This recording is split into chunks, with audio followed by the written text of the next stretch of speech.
Bonjour à tous les amis, j'espère que vous allez bien. C'est les débriefs de Monsieur Abbé aujourd'hui. On se retrouve pour le débriefing entre l'Argentine olympique versus l'Irak olympique.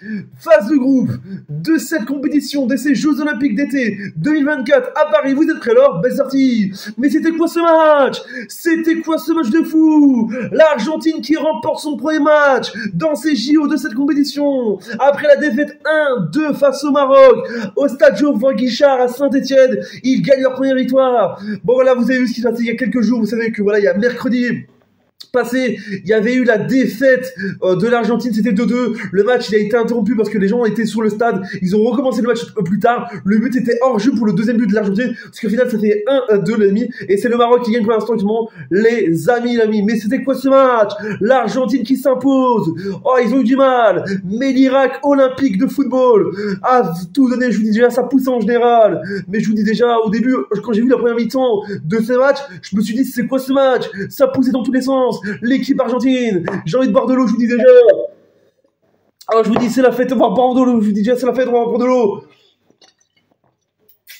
Mais je vous dis, c'est la fête, je vous dis déjà, mais quel match, on va faire les statistiques de match, avec donc des buts du côté de l'Argentine olympique, avec Almada à la 13e minute de jeu, Goudou à la 62e minute de jeu, et de Fernandez à la 85e minute de jeu. Et du côté des statistiques de l'Irak, on a Hussein à la 49e minute de jeu, dans le temps de la fin de la première mi-temps. Les statistiques de match, avec donc 17 tirs pour l'Argentine, 7 pour l'Irak, 8 tirs cadrés pour l'Argentine, 5 pour l'Irak, 60% de possession pour l'Argentine, 40 pour l'Irak, 2 cartons jaunes partout pour les deux nations, 0-0 carton rouge pour les deux nations, enfin un hors-jeu pour l'Argentine, 0 pour l'Irak, et enfin 7 corners pour l'Argentine et 2 pour l'Irak.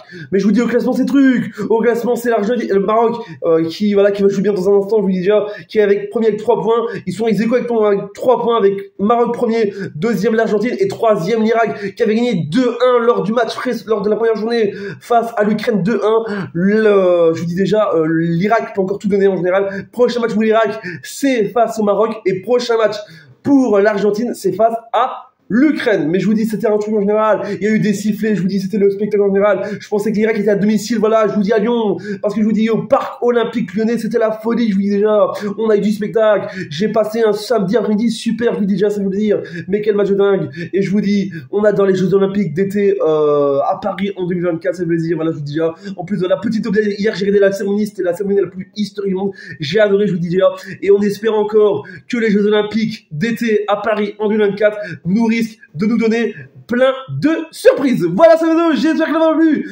Abonnez-vous à la chaîne YouTube dans la description. Mettez le pouce bleu. On se dit à bientôt pour une prochaine vidéo. C'est les débriefs de Monsieur Abbé. Posez double cap.